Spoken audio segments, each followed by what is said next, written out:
नमस्कार जय जगन्नाथ शुभ सकाळ। आज हूँ 22 जून रविवार। आसतु आज दिनर मुख्य खबर उपर नजर पकाइबा। वीडियो देखा आगे वीडियो को लाइक कर चैनल को सब्सक्राइब करदे। आसला प्रथम खबर, प्रधानमंत्री ही मंतव्य ओडिशा पे नुआ आशा संचार करिछि। खूब शीघ्र ओडिशा हेब पेट्रोकेमिकल बड़ उत्पादन केन्द्र। राज्यर पेट्रोलियम और पेट्रोकेमिकाल्स कारोबार बढ़िबो। नुआ निजुक्ति सुजोग सृष्टि हेब। केमिकाल पेट्रोकेमिकाल और प्लास्टिक रे आगकू बड़ पुंजीनिवेश आसवाकू जाउछि। एबे एही क्षेत्र में 1 लाख कोटी टंकार निवेश केवल ओडिशा रे हेब। पारादीप गोपालपुर भली दुईटी बंदर रे बड़ शिल्प प्रतिष्ठा हेबाकू जाउछि। पारादीप रे आईओसीएल प्रतिष्ठा करिबो पेट्रोकेमिकल शिल्प। खर्च हम प्राय 61,000 कोटी। निजुक्ति और विकास क्षेत्र में माइल खुंट हम। गोपालपुर में प्रतिष्ठा हम 50,000 एमटी एलएनजी टर्मिनाल। यहाँ सह प्लास्टिक और क्षुद्र शिल्प क्षेत्र में बड़ संभावना सृष्टि होगाकू जाउछि। पेट्रोकेमिकल शिल्प पई गोपालपुर और पारादीप रे काम जोरसोर आगे चली। परवर्ती खबर, पछुआ राज्य ओडिशा विकसित ओडिशा। दीर्घ 100 वर्ष यात्रा भितर 2036 रे ओडिशा केउठी थिबो? दशंधि धरी दारिद्र्य अनाटन अपपुष्टिर अपवादर बोझ मुंडाई ओडिशा को शिखर में पहुंचाइबा पई 2036 विजन नक्शा प्रस्तुत करिसेंती डबल इंजिन सरकार। आ जनता मैदान रे मोदी और मोहन आंकिछंती विकासर रंगीन कानभास। स्वतंत्र उत्कल प्रदेश गठन को 100 वर्ष। स्वप्नर ओडिशा को आपण केमिति देखिबाकू चाहती? देशर श्रेष्ठ राज्य भितर केउठी थिबा आम राज्यर स्थिति? अर्थनैतिक सामाजिक और राजनैतिक चित्र केउ स्तर में पहुंची? एभली पुला पुला प्रश्न प्रत्येक ओडिशावासी मनरे उंकी मारुछि। 2025 रु 36 सुनेली नक्शा प्रस्तुत करिसेंती डबल इंजिन सरकार। मोहन मोदी शुक्रवार जनता मैदान रे आयोजित सरकार वर्षपूर्ति कार्यक्रम में ओडिशा विजन 2036 और 2047 पुष्पोचन करिसेंती। आ राज्यवासी आगे रखिसेंती विकसित ओडिशार नक्शा। परवर्ती खबर, आउ एक प्रसंगर चर्चा रे अमेरिका राष्ट्रपति। एथरक कौनसी कूटनीति आलोचना किंबा निष्पत्ति पाई नुहे। नोबेल पुरस्कार को नहीं खबर रे ट्रंप। नोबेल पुरस्कार पर ट्रंप को ना पाकिस्तान फील्ड मार्शल असीम मुनीर प्रस्ताव देइछंती। यहाँ पर अमेरिका राष्ट्रपति कहते जहाँ कले भी तांको केबे नोबेल पुरस्कार मिलिबो नाही। मु जहाँ कले भी मते नोबेल शांति पुरस्कार मिलिबो नाही। मु भारत पाकिस्तान मध्य युद्ध विराम करिछि। रूस यूक्रेन युद्ध को आयत्तरे रखि पारिछि। राष्ट्र मानक मध्य शांति बजाय प्रयास करुछि। तथापि मते नोबेल मिलिबो नाही। जनता मो काम विषय जानिछंती। यह मो पई यथेष्ट। एभली किछि बयान दे दुख प्रकाश करिसेंती अमेरिका राष्ट्रपति डोनाल्ड ट्रंप। यही बयान से समय आसी जेबे पाकिस्तान फील्ड मार्शल असीम मुनीर ट्रंप को ना रे नोबेल शांति पुरस्कार पर मनोनीत करिसेंती। विश्व में जोठी युद्ध बा अशांति चली से मध्यस्थता करी ट्रंप शांति आणुथिबा सबु बेले दाबी करुछंती। किंतु से कथा मध्य जानती तांको दाबी रे केते सत रहिछि।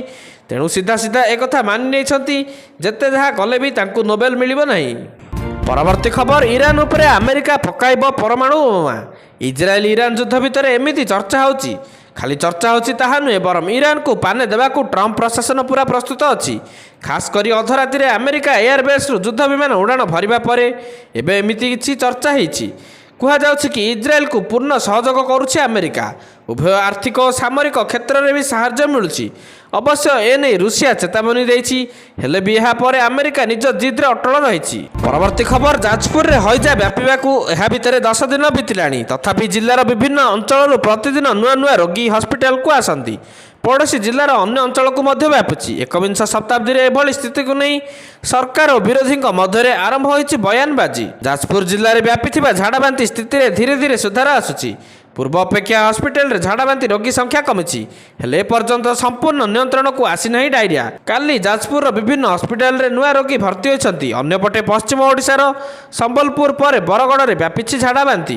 परवर्ती खबर, भूमिहीन परिवार स्वप्न हला साकार। प्राय 600 रु अधिक भूमिहीन परिवार को दिगला बासरा 2 योजना अधीन रे फॉर्म। बिहार दरभंगा 600 रु अधिक भूमिहीन परिवार स्वप्न साकार होइछि। राजस्व व भूमि संस्कार मंत्री संजय सारवागी जिलार लाहौरी आश्रय प्रेक्षालय में आयोजित फॉर्म बंटन कार्यक्रम में 600 रु अधिक योग्य बासहीन परिवार को अभियान बासरा 2 योजना अधीन फॉर्म बंटन करिसेंती। एही अवसर में नगर उन्नयन एवं गृह निर्माण मंत्री जीवेश कुमार एवं राज्यसभा सांसद धर्मशिला गुप्ता उपस्थित थिले।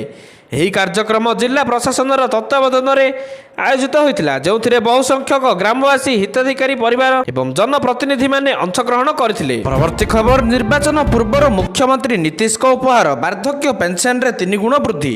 ବିଧବା, ବୃଦ୍ଧ ଏବଂ ଅକ୍ଷମ ଲୋକଙ୍କୁ ଦିଆଯାଉଥିବା ପେନ୍ସନ ପରିମାଣ ପ୍ରାୟ 3 ଗୁଣ ବୃଦ୍ଧି କରାଯାଇଛି। ମୁଖ୍ୟମନ୍ତ୍ରୀ ନୀତିଶ କୁମାର ସୋସିଆଲ ମିଡିଆ ହ୍ୟାଣ୍ଡେଲରେ ପୋଷ୍ଟ କରି ଏନେଇ ସୂଚନା ଦେଇଛନ୍ତି।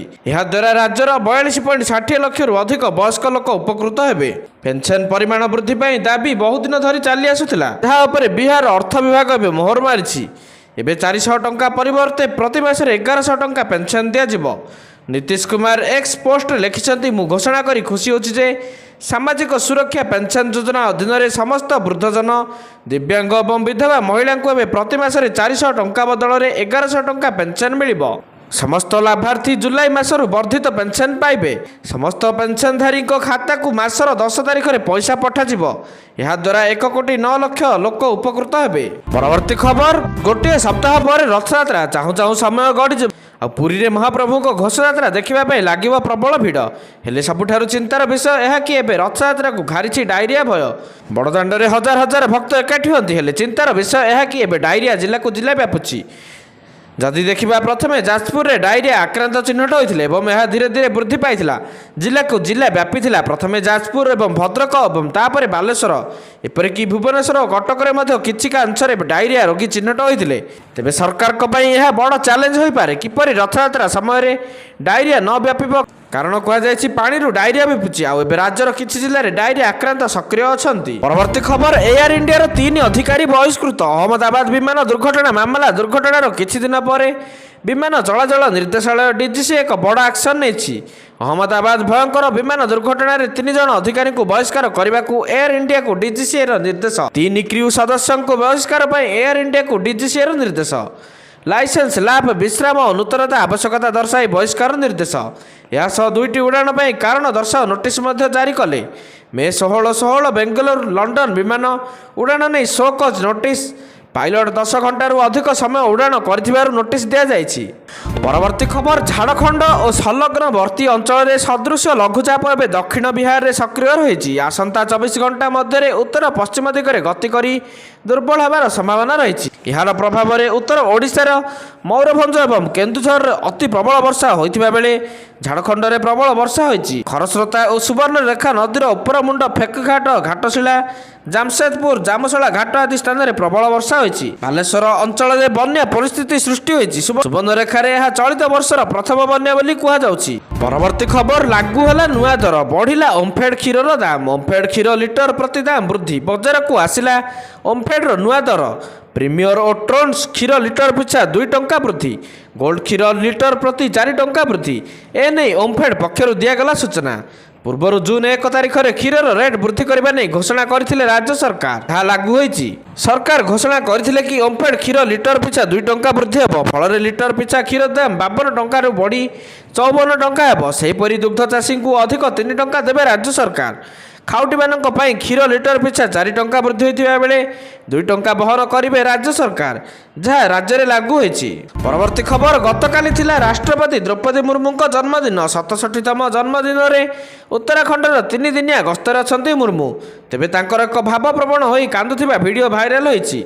ଡେରାଡୁନ ସ୍ଥିତ national institute for the empowerment of person with visual disabilities ଛାତ୍ରଛାତ୍ରୀମାନେ ତାଙ୍କ ଜନ୍ମଦିନ ଉପଲକ୍ଷେ ଏକ ସୁନ୍ଦର ଗୀତ ଗାଇ ଶୁଭେଚ୍ଛା ଜଣାଇଥିଲେ। ଏହି ଗୀତ ଶୁଣି ରାଷ୍ଟ୍ରପତି ଏତେ ଆବେଗପ୍ରବଣ ହୋଇଥିଲେ ଯେ ସେ ଷ୍ଟେଜ୍ରେ ହିଁ କାନ୍ଦିବାକୁ ଲାଗିଥିଲେ। ପରବର୍ତ୍ତୀ ଖବର, ତୃତୀୟ ଦିନରେ ବି ଘାଣ୍ଟୁଛି ଆୟକର ବିଭାଗ। ସୁନ୍ଦରଗଡ଼ରେ ଆୟକର ବିଭାଗର ଚଢ଼ାଉ ଜାରି। ସମ୍ବଲପୁର, ସୁନ୍ଦରଗଡ଼, ଭୁବନେଶ୍ୱର ଓ ଦିଲ୍ଲୀ ଟିମ୍ର ମିଳିତ ଚଢ଼ାଉ ଜାରି ରହିଛି। ନବ ଦାସଙ୍କ ବ୍ୟବସାୟୀ ସହଯୋଗୀଙ୍କ ଟ୍ରାନ୍ସପୋର୍ଟ ଅଫିସରେ ମଧ୍ୟ ରେଡ୍ ହୋଇଛି। କୋଇଲା ଟ୍ରାନ୍ସପୋର୍ଟର ଦସ୍ତାବିଜ ଯାଞ୍ଚ କରୁଛି ସ୍ୱତନ୍ତ୍ର ଟିମ୍। ସ୍ୱର୍ଗତ ନବ ଦାସଙ୍କ ପୁଅ ବିଶାଲ ଦାସ ଦିଲ୍ଲୀରେ ଥିବାବେଳେ ତାଙ୍କୁ ଭୁବନେଶ୍ୱର ସ୍ଥିତ ଆୟକର ଭବନକୁ ଆଣି ସେଠାରେ ପଚରାଉଚରା କରାଯାଉଥିବା ସୂଚନା ମିଳିଛି। ପରବର୍ତ୍ତୀ ଖବର, ସୁବର୍ଣ୍ଣରେଖା ବଢ଼ି ପାଣିରେ ଭାସିଗଲେ ଯୁବକ। ପରିବା କିଣିବାକୁ ଯାଉଥିବା ସମୟରେ କୁଲାଚଡ଼ ଗାଁର ଜଣେ ଯୁବକ ଭାସିଯାଇ ନିଖୋଜ। ସୁବର୍ଣ୍ଣରେଖା ନଦୀର ବନ୍ୟା ହୋଇଥିବା ବେଳେ ଗାଁକୁ ପଶି ଆସିଥିଲା ପାଣି। ଏହି ବିଷୟରେ ପୂର୍ବରୁ ପ୍ରଶାସନ ପକ୍ଷରୁ କୌଣସି ସୂଚନା ମିଳିନଥିବା ବେଳେ ଗାଁ ଲୋକ ମଧ୍ୟ ଘର ପାଇଁ କୌଣସି ଖାଦ୍ୟ ସାମଗ୍ରୀ ରଖିନଥିଲେ। ଚଳିତ ବର୍ଷ ସୁବର୍ଣ୍ଣରେଖା ନଦୀର ଏହା ପ୍ରଥମ ବନ୍ୟା ପାଣି ଥିବାବେଳେ ଲୋକେ ଏଥିପ୍ରତି କୌଣସି ସଜାଗ ନଥିଲେ। ପରବର୍ତ୍ତୀ ଖବର, ଭୁବନେଶ୍ୱର ବିଡି ଅଞ୍ଚଳରେ ବିଭିନ୍ନ ହୋଟେଲରେ ବିଏମ୍ସି ଓ ଖାଦ୍ୟ ସୁରକ୍ଷା ପକ୍ଷରୁ କରାଯାଇଛି ରେଡ୍। ଖାଦ୍ୟର ମାନ ଏବଂ ବାସି ଖାଦ୍ୟର ଯାଞ୍ଚ କରୁଛନ୍ତି ସ୍କ୍ୱାଡ୍। ବର୍ତ୍ତମାନ ହଇଜା ଏବଂ ଡାଇରିଆ ଦ୍ୱାରା ଲୋକେ ଯେପରି ମୃତ୍ୟୁବରଣ କରୁଛନ୍ତି ତାହାକୁ ଦୃଷ୍ଟିରେ ରଖି ବିଏମ୍ସି ଓ ଖାଦ୍ୟ ସୁରକ୍ଷା ପକ୍ଷରୁ ଏଭଳି ପଦକ୍ଷେପ ନିଆଯାଇଛି। ଏହା କେବଳ ଡବଲ ଇଞ୍ଜିନ୍ ସରକାର ଆସିବା ଦ୍ୱାରା ସମ୍ଭବ ହୋଇପାରିଛି ବୋଲି ଲୋକେ କହୁଛନ୍ତି। ପରବର୍ତ୍ତୀ ଖବର, ନବୀନଙ୍କୁ କଟାକ୍ଷ କଲେ ବିଜେପି ବିଧାୟକ ସରୋଜ ପାଢ଼ୀ, ଯିଏ 24 ନିର୍ବାଚନ ପୂର୍ବରୁ ବିଜେପିରେ ଯୋଗ ଦେଇଥିଲେ ଆଉ ଟିକେଟ୍ ପାଇଁ ନିର୍ବାଚନ ଲଢ଼ି ବିଜୟୀ ହୋଇଥିଲେ। ତାଙ୍କ କହିବା କଥା, ନବୀନ କାଳେ ଡ୍ରାମାବାଜି କରୁଛନ୍ତି, କାରଣ ନବୀନଙ୍କ ସ୍ୱାସ୍ଥ୍ୟଗତ ସମସ୍ୟା ଥିବାରେ ନବୀନ ନିଜେ ଟ୍ୱିଟ୍ କରି ସୂଚନା ଦେଇଥିଲେ। ନବୀନ ଚିକିତ୍ସା ପାଇଁ ମୁମ୍ବାଇ ଯିବେ ବୋଲି କହିଲେ। ଆଉ ନବୀନଙ୍କ ଏପରି ପୋଷ୍ଟ ପରେ ମୁଖ୍ୟମନ୍ତ୍ରୀ ମଧ୍ୟ ତାଙ୍କର ଆଶୁ ଆରୋଗ୍ୟ କାମନା କରିଥିଲେ। ତେବେ ଦିନକ ପୂର୍ବରୁ ନବୀନ ଯେତେବେଳେ ଚିକିତ୍ସା ପାଇଁ ମୁମ୍ବାଇ ବାହାରିଲେ ସେତେବେଳେ ନବୀନଙ୍କୁ ଦେଖିବା ପାଇଁ ଆଉ ତାଙ୍କ ଆଶୁ ଆରୋଗ୍ୟ କାମନା କରିବା ପାଇଁ ହଜାର ହଜାର ବିଜେଡି କର୍ମୀଙ୍କ ସହ ଅନେକ ସାଧାରଣ ଲୋକ ମଧ୍ୟ ରୁଣ୍ଡ ହୋଇଥିଲେ। ଏହାକୁ ନେଇ ଏବେ ବିଜେପି ବିଧାୟକ ନବୀନଙ୍କୁ କଟାକ୍ଷ କରିବା ଆରମ୍ଭ କରିଛନ୍ତି।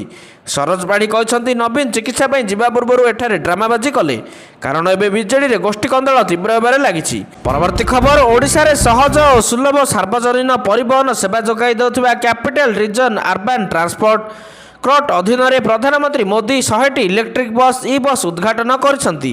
ଏହି 100 ଇ ବସ୍ର ଯୋଗଦାନ ସହିତ କ୍ରୁଟ୍ ଶନିବାର 21 ଜୁନ୍ ଠାରୁ ଭୁବନେଶ୍ୱର, କଟକ, ଯୋଡ଼ା ସହରରେ 8ଟି ନୂଆ ରୁଟ୍ରେ ଆମ ବସ୍ ସେବା ଆରମ୍ଭ କରିବ। ଆଜିର ଶେଷ ଖବର, ତୀବ୍ର ହେଉଛି ଇରାନ ଓ ଇସ୍ରାଏଲ ମଧ୍ୟରେ ଲଢ଼େଇ। ସାମରିକ ଉତ୍ତେଜନା ମଧ୍ୟରେ ଇରାନରେ ଲଗାତାର 2ଟି ଭୂମିକମ୍ପ ସୃଷ୍ଟି ହୋଇଛି ସନ୍ଦେହ ସୃଷ୍ଟି କରିଛି। ଶୁକ୍ରବାର ରାତି 9:19ରେ ଇରାନର ସେମନାନ ପ୍ରଦେଶରେ 5.1 ତୀବ୍ରତାରେ ଭୂମିକମ୍ପ ଅନୁଭୂତ ହୋଇଥିଲା। ଏହି ଭୂମିକମ୍ପ 10 କିଲୋମିଟର ଗଭୀରତାରେ ଥିଲା, ଯାହାଫଳରେ ତେହେରାନ ସମେତ ଅନେକ ଅଞ୍ଚଳରେ ଭୂମିକମ୍ପ ଅନୁଭୂତ ହୋଇଥିଲା। ପୂର୍ବରୁ ଜୁନ୍ 15ରେ ଫୋର୍ଡୋ ନିକଟରେ 2.5 ତୀବ୍ରତାର ଏକ ମୃଦୁ ଭୂମିକମ୍ପ ମଧ୍ୟ ରେକର୍ଡ କରାଯାଇଥିଲା, ଯାହା ଇସ୍ରାଏଲ ବାୟୁସେନା ଆକ୍ରମଣ ପରେ ଆସିଥିଲା ବୋଲି ଜଣାପଡ଼ିଛି। 2ଟି ଭୂମିକମ୍ପର ସମୟ ଓ ସ୍ଥାନ ପରମାଣୁ କାର୍ଯ୍ୟକଳାପ ବିଷୟରେ ଅନୁମାନକୁ ପ୍ରୋତ୍ସାହିତ କରିଥିଲା।